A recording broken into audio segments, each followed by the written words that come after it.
You know, things just keep getting more and more weird, as Rachel Zegler likes to say over at Walt Disney World. Eric Morton writing this one for WDW News Today, Fight of Passage. Now you might say, Pro, why are you going to WDW News Today and not going to that Park Place or some of these other webs? Folks, sometimes you just got to give it to the author. Sometimes you just got to say, you win, sir. And when he writes, instead of Flight of Passage, he writes Fight of Passage. I just have to say, Eric, you've won the internet.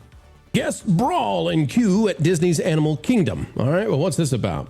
Two groups. This is what's great about it. It's two groups, and yes, there's video on the way. Hang tight. Two groups of guests decided to rise to the challenge in the queue for Avatar Flight of Passage, according to a Reddit user who posted a video of the incident.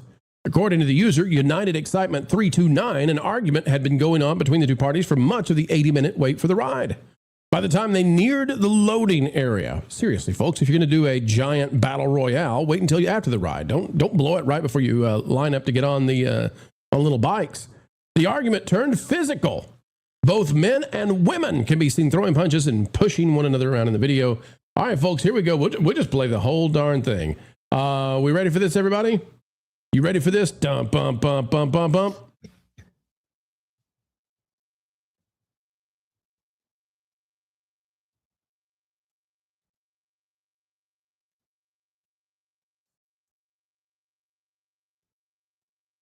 You know, this is a really bad camera angle. It's hard to see anything here.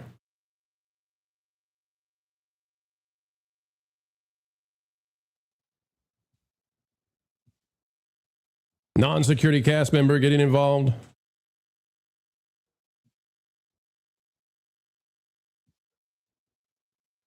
No Disney cast members coming in here.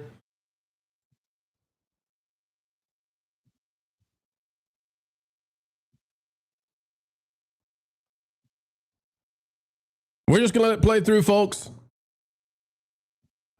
Pro, I don't think the chat is seeing the video play. What? Well, that makes this an awkward situation. Huh. Okay, well, hang on. Let's see if we can fix this. So on my X, that's for sure. Okay, folks, start over. How's that? We'll start this over. I know how to fix this. Prepare yourselves. Sorry about that, ladies and gentlemen. We got 100 of you out there watching saying, what is going on? We fixed it. Here we go.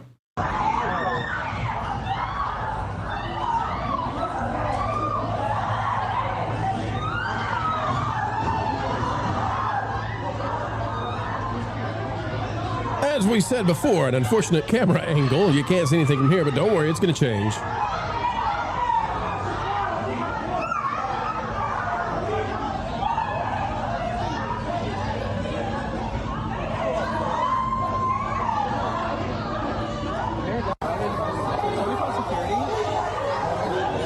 No Disney security to be found anywhere.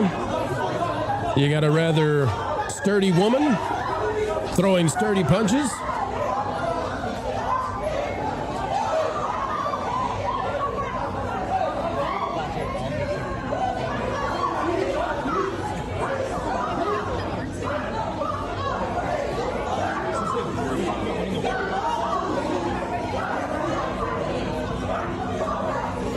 Looks like guests are trying to stop this.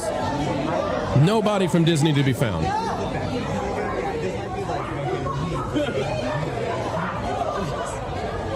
Okay, so there's your fight at Flight of Passage, right? Here's the deal. Ron, you've been a cast member. You know about the security stuff. You know what's going down, what's happening, et cetera, et cetera. We've seen this time and time again. Big fight breaks out, this time between groups of people. It's a mob, essentially. And there's no security. Nobody's coming to save you at Disney. And that 20 years ago, that would have been unheard of. I mean, that just, Disney was the safest place on earth. Today, if a group decides they're going to attack you, you're on your own. Yeah, I don't know what the cast members, like the ride operating cast members, I don't know what they're trained to do. Like my training said, immediately call security in if you have a radio, if you have phone. Like we had a phone. As a matter of fact, there on the back of your blue ID, there is a security number to call. Like, so you can whip out, if you have your blue ID on you, which every cast member should while they're working, just whip it out, turn it around, and there's a number to call right on there. So like a local number. So they should know what to do. That should still be on there. And I don't know. The problem is the response time. Yeah. The response time is ridiculous. We saw this when there was the brawl in Toontown, Disneyland. We've seen this before, Main Street USA. There's another thing about this. I would think, and we know this, that there are security cameras throughout the queue, monitoring the queue. So people should have been monitoring this. And my understanding is that, like, I'm looking at this, I know that this happened fairly close to where you actually get on the ride. It's like, in other words, if they were waiting in the regular queue, or even in Lightning Lane, there should have been, apparently, like, they worked up to this point. So security should have been aware that something was going on before it got to this point. I don't understand how it got to the point where, they're throwing punches at, and it looks to me, from what I've seen in the video, there are a number of varying people throwing punches, like what maybe 4 or 5 different people, women and men, kind of. Yeah. Like, yeah. So, and look at, I mean, it looks like an all-out brawl.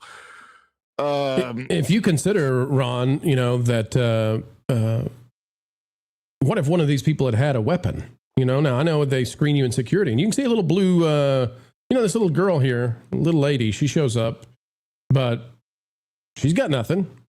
No. If one of these people pulls out a sharp object, I mean, what we've discovered is there is nothing, all this talk about all the cameras and all the security at Disney, blah, blah, blah, blah, blah. How many times do we see this where it's like, there's a big fight, nothing's going to happen? Over and over and over again, because a friend of mine who is a cast member who was working during one of these brawls was over in Fantasyland, and he was working over in in front of the Peter Pan area, and the brawl broke out there, which that little area in front of the carousel, Peter Pan flight, the Small World is over there.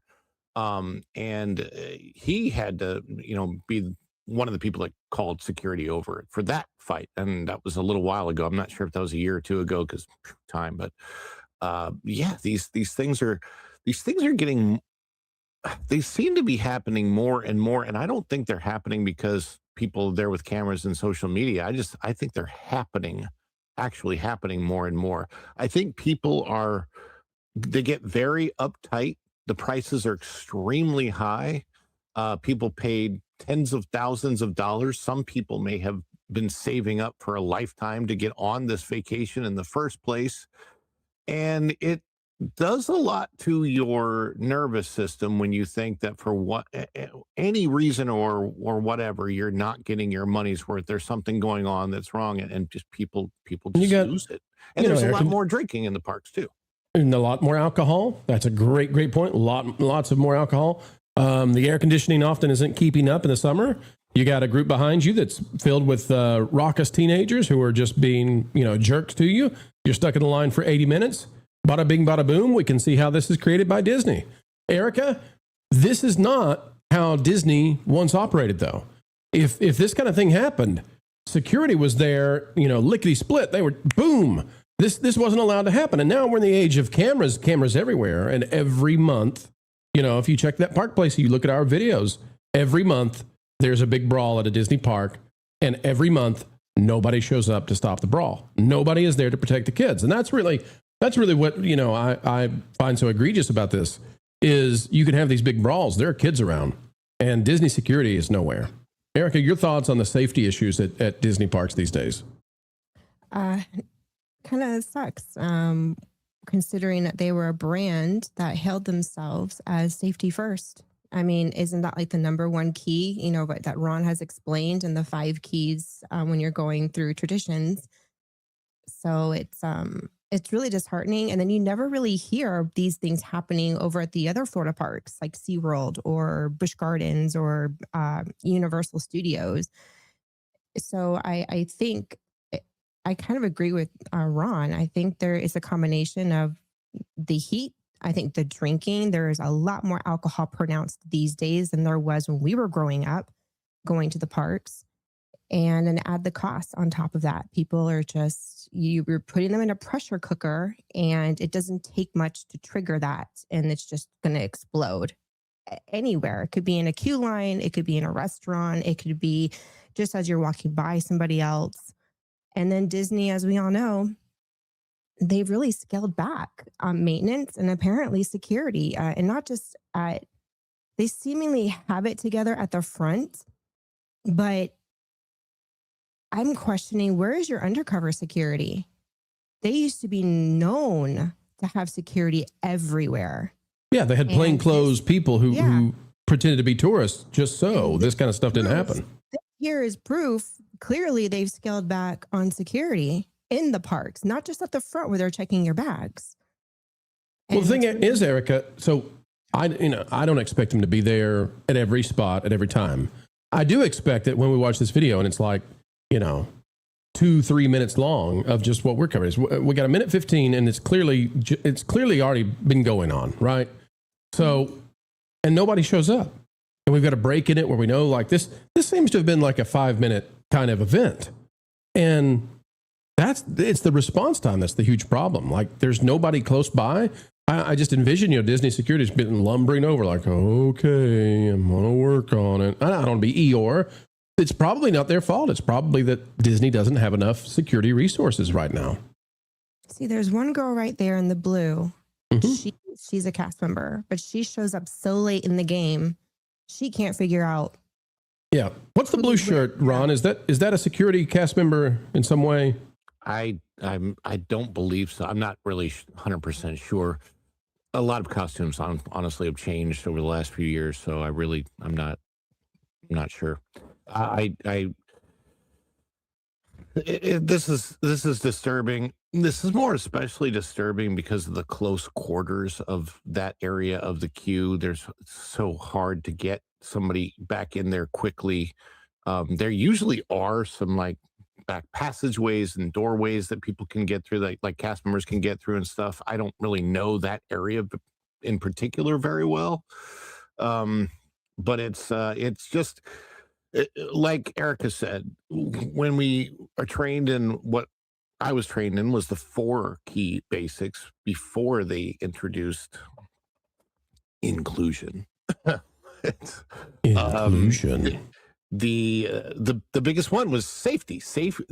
Like the whole thing was safe D and me, and the D of course stood for Disney. But like that was it's a huge, like just like tremendous that we go through training. I remember training on things like how to lift boxes a certain way because they want you to be safe as a cast member, and like there's literally I can't remember all this stuff, but like I remember having to be on computers and training for all of that stuff and what to do with your till and what to do with money and what to do with this and that. And so safety is supposed to be the number one priority at Disney. And it's not just with things like this, but we have seen a lot of other issues where safety concerns have been brought up.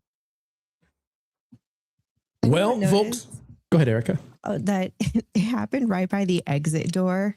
I mean, if you're in a situation like that, I would have just left. I would have gone to the exit door. Yeah, it's been like, I'm not part of this. Yep. I'm with you on that, Erika. Folks, keep the kids safe. And Disney, whatever you got to do to get more security, let's do it. A lot of money going into those parks. I think a lot of folks expect that a lot of money is going to go towards a lot of safety. So how about that, eh? Step it up, Diz. This is miss number, 73 at this point. Good grief. Thanks for watching That Park Plays News.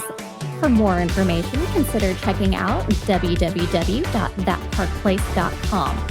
And don't forget to subscribe, share, like, and send this out on your favorite social media accounts.